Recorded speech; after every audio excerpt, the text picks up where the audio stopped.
team from L'Arche, Fritz, who let me almost live in his house at L'Arche in Virginia. Fritz, I want to thank you for the time I spent with the L'Arche community and all the representatives of L'Arche, who are themselves great agents of service.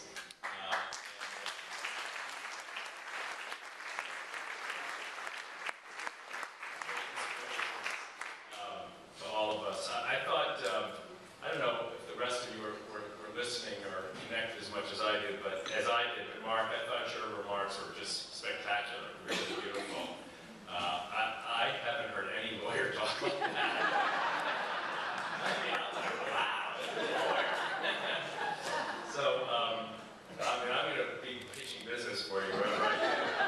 It's really, very seriously, so inspiring. I remember my dad talking so much about legal services, and when legal services was created in the late 60s as part of the war on poverty, my father, who was himself a lawyer and trained as a lawyer, made great speeches, I think, about the roots of law in the search for justice, and that law had been co-opted in so many ways by the search for profit, and the search for advantage, and the search for privilege, and the search for, if you will, the maintenance of the status quo, whereas his vision was always that lawyers ought to be agents of change and equality and of justice and of changing the status quo to ensure justice. And I really have never heard anyone speak as you did today. So I just want to congratulate you and the firm.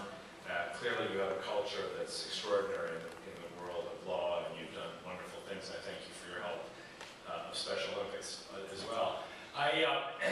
I'm sort of at the point here where if Ann Morrow was the opening prayer and Harris was the homily, I think I'm the collection or something. And Ann Morrow's off to Southern California as quick as she can go. I wasn't going to ask you for money, don't worry. I'll send it anyway. But I am happy to sort of step in for my brother. I wore a Save the Children tie with the hopes that those of you who don't look closely wouldn't know that Mark wasn't here. And that I could trick you. I'm told we look alike, although I am 5 years older than him. Most people think I look younger, which is, of course, a source of enormous happiness. Not a source of happiness.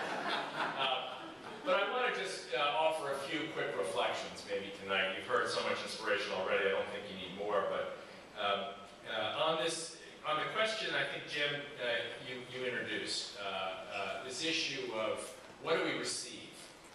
You said that the network was here to remind people that in service we receive. And being around service organizations for most of my life, as you all have, I've heard a million times people say, well, I got back more than I gave. I received more than I contributed. And a few years ago, I started to think about that a lot, and I started to wonder, what is it that people get back? And I started asking people, and I got very unsatisfactory answers, I would say. Most people would answer, at least initially, by saying, well, they got the chance to see someone happy. So if there's like, oh, well, it was wonderful because the athletes were all so happy. And that didn't work for me because what people say is they got back something. And they typically answered my question by telling you it's someone else. Well, I said, well, you just said the athlete was happy or the person receiving food at the soup kitchen was happy. But I thought you said you got back something. What did you get back? So I started to think about one of my favorite stories from the world of Special Olympics. It came when we had the opening ceremonies of our World Games. And these are big events, we try to make them look like the Olympics. The athletes are, of course, all people with intellectual or developmental challenges, differences from around the world in World Games. And this particular Games was in 1995 at the Yale Bowl. And Bill Clinton, President Clinton, for the first time came as a seated president to attend these opening ceremonies. It was at Yale Bowl. This was obviously pre-9/11, so security wasn't as tight. And they kept him, though, at the very top of the stadium, because it's a very porous old stadium with very permeable boundaries, so they couldn't allow him to walk through the crowd or go down on the field. So he's going to declare the games open, but they have to run the microphone from the very top row of the stadium. The athletes are all way down the field. So they don't get a chance to see him at all, but they'd all been given cameras, single-use. Remember the old days of the single-use camera you'd pick up, at the drugstore and you bring it back?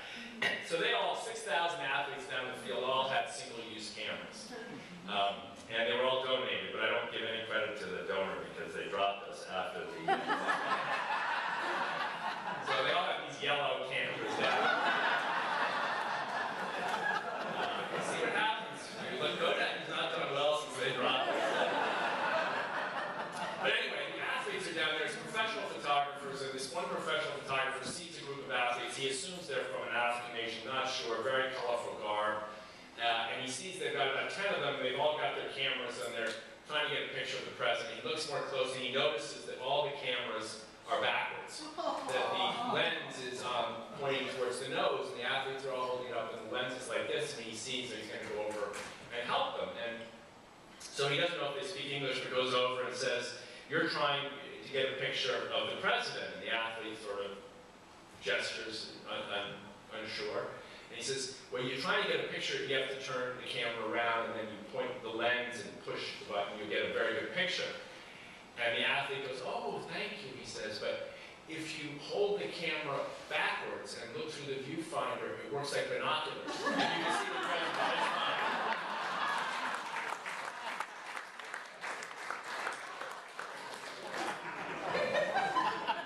Now, what did he get back? He's a great guy, the photographer, donating his time, wanting to be in that space amidst all that life energy, willing to take pictures and contribute his talents, professional talents. But what did he get back? What did he learn? What was happening down there? Who was giving and who was receiving? Who was helping and who was being helped? What was the transactional nature of that moment, of that relationship? I always think back on it because I think, for me at least, it reveals so much of the risk, if I can say it that way, of service. He was the first to say afterwards how misguided he'd been, how quick he was to assume. Even a man of such good intentions, how quick he was to assume a deficit. How quick he was to just automatically guess that because a person might have had a disability of some kind, not even sure what it was, that they must not know. So even in this moment of service, there was this sense, if you will, of hierarchy in his mind. That I'm smart, and the athlete might not be as smart. I'm a professional, gifted, talented. The athlete might not be gifted or talented. And in that moment when the athlete said, "I see through the lens backwards, see a different way," his whole world was turned upside down. I think he saw for a moment there how much he had work to do within himself to not be a person who would judge a book by its cover, if you will, but to see, as Harris said so beautifully, the gifts of all. No exceptions. Everybody is gifted. My own family, Jim asked me to talk a little bit about the family. I guess that's what Mark would have done, but I didn't write a book about my dad. So I have to stretch a little bit to find something to say. But the story of intellectual disability in my family, my family has all these well-known figures, my parents and uncles and so on, and it's a big sort of part of a lot of people's understanding of history and all. But the part of the family that very few people know very much about, including those of us in the family, is the part played in a somewhat hidden way by the one character who emerges in the narrative of my mother's family, her older sister, Rosemary.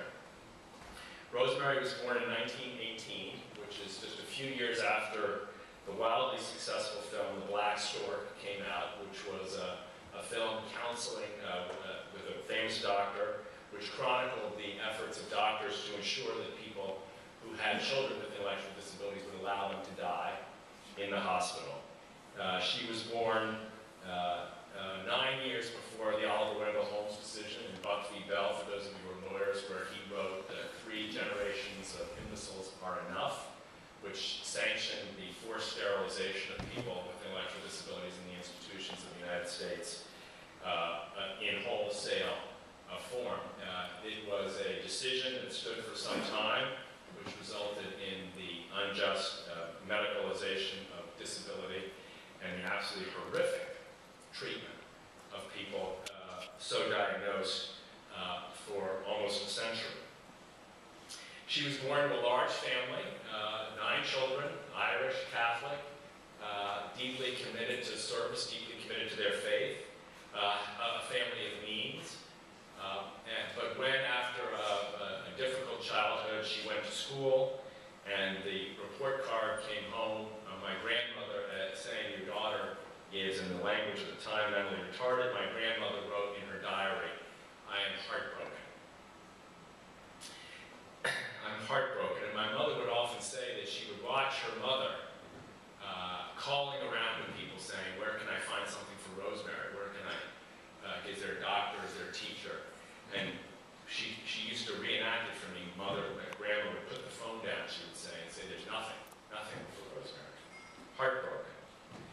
And you think, I wonder to myself, heartbroken because of what? I'm not sure if it was heartbroken because there would be nobody to serve Rosemary. Maybe she worried about services. But I think she was probably more heartbroken by the fear that no one would love her, to be honest. By the anxiety, by the dread that her child, the child she loved, wouldn't be loved by others. I think she was heartbroken because she knew that she was raising a family where she could ensure that her children would look out for Rosemary, but not at all sure that there was a world out there that would be the slightest bit open to Rosemary's gifts. Those brothers and sisters of Rosemary's went on, and as most folks know, her brother, John, became President of the United States in 1961. His famous still call to the nation, "Ask not what your country can do for you," still echoes, some people might say, one of the great expressions of political ideals in the history of the nation. He appointed, as very few people know, the first ever panel on intellectual disability to study the issue of intellectual disability. When he gave the first awards in the field, he said, "Those of us who have seen life in the shadows know that a nation such as this should no longer tolerate it." Those of us who have seen life in the shadows. Throughout the campaign, by the way, when you saw pictures of the Kennedy family, when you, in 1958, 59, and in 1960, you never saw a picture of Rosemary. It was a secret, a shame, a hidden story. But I thought to myself so many times on this question, what did we receive? And about 5 years ago, I mustered the courage. I was sitting with my mother and my uncle Ted, both of whom obviously have now since passed, but we were at dinner, Sunday night dinner, and Teddy would come over to my mother and father's house, and we'd go out with our children. And this is about 4 years ago, I suppose. And I said to both of them, I said, I've been puzzling over this issue of Rosemary's role. I said, I travel, I'm a kid, and most people don't know anything about me, which is fine, but they do know a lot about my family. So most people will, if they meet me, will say, "Oh, I heard about your uncle," or "You're one of," or "Which one are you?" or "You're related to this," or "I loved your uncle," or "I admired your other uncle," or "Which, uncle would you?" But there's this sense I've had my whole life that many, many people have an extraordinary, I said this to Teddy, it's such an extraordinary appreciation for what you brought to politics and what President Kennedy brought, and Mummy, what you brought, your sisters and so on. I said, what role do you think Rosemary might have played? And Teddy kind of sort of had his mashed potatoes going at this point, but he kind of looked at me and, he had this way of pausing where you didn't know if he was thinking, that's the dumbest question I ever heard, or whether he was thinking about it. And he took a long pause, and I said, no, I'm not interested in the ADA, I'm not interested in the public policy, I'm just interested in you, the impact on you.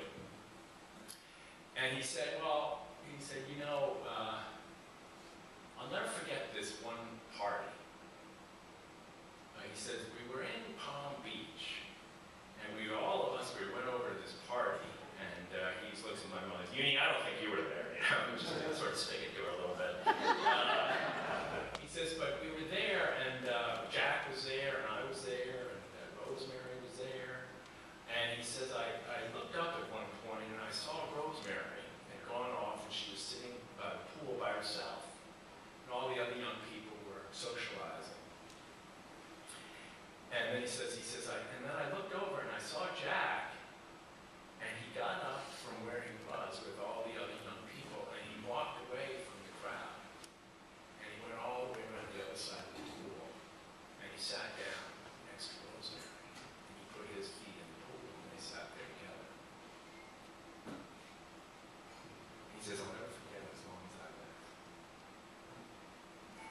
then he changed the subject. I think, here's like my premise. It has no basis in historical record. Nobody's ever said it. But I think Ask Not comes from the experience of being the sister of Rosemary Kennedy. I think in those little moments where a brother and a sister touched one another, where this sense in which I love someone, I care for someone, I'm open to someone, I'm at peace with someone who has vulnerability, who has weakness, who is not afraid of her vulnerability or her weakness. Those moments in which service is shifted way outside of a transactional relationship, a transactional experience, into a sense of allowing and receiving and welcoming and accepting and trusting. I think those moments those siblings all had where they found out that Rosemary was a gift. That the heartbreak was only part of the story. That this sister of theirs was a gift to them. I think that's what gave them that other gear for political life. That gave them the confidence. Because why is it that it's so difficult for politicians to ask people to do things for their country? Why is it that it's so difficult for political leaders to look out at a crowd and say, I need your help for the nation. Not I'm going to give you a tax break, not I'm going to give you a Senate program, not I'm going to give you a new benefit, not I'm going to invest in anything, but I need you. So difficult, and yet President Kennedy was able to do that, and I think both his brothers and his sisters in their own way were too, and I think that's what Rosemary gave them. Not in the way in which we think of serving traditionally, but I would say almost in what Bernard of Clairvaux called a school of the heart, a way in which service, the connection, the relationships, the work that L'arche does so brilliantly of bringing people seamlessly, without hierarchy, without cultural overlays, into connection and relationship with one another, to live together, to say, I want to live with you, I choose you, I choose to be with you. If you're an immigrant, I choose to help you, I choose to want to be part of your life. You think about all these scriptural texts, and we read them so often, even in the Catholic tradition, we read them so often as the exhortations of Lutheran, exhortations to duty, what you don't want to do, but you ought to do. You ought to give your coat to the poor, you ought to tithe, you ought to do these things. You don't want to do them, but you ought to do them. But the scriptural texts, I think, have a completely different message. Isaiah says, if you serve, if you give your coat, you become what? The repairer of the breach. Repairers of the breach between us, maybe, or even within us. You know, Jesus says, the pure of heart, what? See God. Everybody thinks that's supposed to be later. I think it's now. I think the purity of heart, the openness and trust that service invites us to. Augustine and Eckhart, there's so many great texts that invite us to this spirit that alone is free in self-gift, in self-emptying, in letting go of the fear. All the fear that separates us from one another. Jean Vanier talks about this so powerfully. We're afraid, aren't we, of being retarded. You know, a marketing guy said to me about 6 years ago, he says, you know, the problem you have, we have the NBA, we have FIFA, we have the Super Bowl, we want to help you. He says, but everybody wants to be Michael Jordan. Everybody wants to be Tom Brady. Nobody wants to be a Special Olympics athlete. I said, man, you are so wrong. But my mission, our mission, is to prove him wrong. Because, in a way, he's got a point. And that's what we're up against in this world of service. It is to combat the fear. Why do you visit someone who is near death? Why do you volunteer for hospice? At least in part, I think, to end your fear of death. To release yourself from that anxiety, that stress, that sense in which it governs us. Why does one reach out to one who is poor, one who is disabled, one who is homeless, one who is an immigrant? Because we're all afraid of those conditions at some level. And we all want to touch and be convinced again. Yes, it's true. Everybody's gifted. Yes, it's true. I don't have to be afraid. If you think about what you get back when you give, I think we each find our own personal narratives. If you really probe it, into what matters most in your life. I'll read you just a short text about how this works in the world of Special Olympics. And this comes from a dad who wrote some years ago about his own daughter. And he writes, this was for a little newsletter. He says, I remember the day perhaps too well. It was the first time for my daughter, Elizabeth, to attend the Special Olympics. She was very excited. I don't want to reminisce too much, but that day, it's still in my memory. I knew the world of special children. I knew and know the world of expectations, of hope, of boxes, which we tend to classify human beings. I know the avoidance and desire to eliminate words like retarded, other words too painful to mention. I know the experience of educators and all those supporting casts and formulate plans, and all this seems to linger beyond the required time. But this day was different.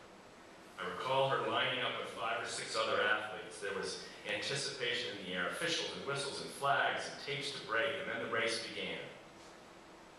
My daughter, who never crawled, who never walked as my 5 other children walked so strongly and so perfectly, my daughter was running. I put on hold the fear that running would always lead to falling. Running was never right for her, and I watched as she ran and she ran and she won. Elizabeth won the race. I rushed to her. I embraced her. I could feel her entire being surge with feeling as we shared her moment of athletic victory. Liz, Lizzie, Elizabeth, Christine, Carlson, I love you. I'm proud of you. God gave you us to cherish forever. The words of the psalmist come to me in closing, for we are fearfully and wonderfully made. And that my soul knoweth quite well, to God be the glory, to God be the praise. Now, that's a father writing about his daughter, but he's writing about an encounter too. He's writing about letting go of a fear too. He's writing about a moment in which the service of others gave him a sense of the possibility of his own child that, yes, he knew at some level, but at another level was released. I don't think any of this is easy. I think we have to be really hard-nosed about the level of difficulty, about really thinking of service as the unleashing, as the repairer of the breaches. Because a lot of people have a lot of fear. In our own world, again, the intellectual disability, the barriers to dignity are enormous. Enormous. Here in the United States, just a few months ago, at one of the great hospitals in this country, a 3-year-old was denied a kidney transplant, and her mother was told the only reason was her intellectual disability. In Malawi, 6 months ago, one of the local special needs volunteers was going door to door to invite people to join the movement and found a 9-year-old, probably with autism, tied on a leash, where he'd been tied for almost 7 years. The fear of immigrants, fear of poverty, the blaming, the casting aside of those who are vulnerable remains an enormous problem.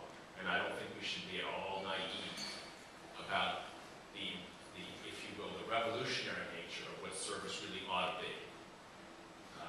I will just close with one short story from South Africa. It came a few years ago. We were there. Nelson Mandela was healthy. He so graciously invited my mother and my own children and about 300 or 400 Special Olympics athletes to go to Robben Island. It was only the second time he went back to the prison where he'd been for 27 years, unjustly in prison. One of the athletes who came with us was Ricardo Thornton from Washington, D.C., who had been institutionalized here for 17 years unjustly. And he came and went into that prison cell with Nelson Mandela and lit our ceremonial flame of hope and carried out into the courtyard where then former President Mandela spoke about the power of ending one's own prejudices. You know, the freedom, as he says, consists not just in breaking the chains of others, but in freeing yourself to see the dignity of others. And we had this wonderful event, and the next day I went out to a small little institution for people with quite severe challenges.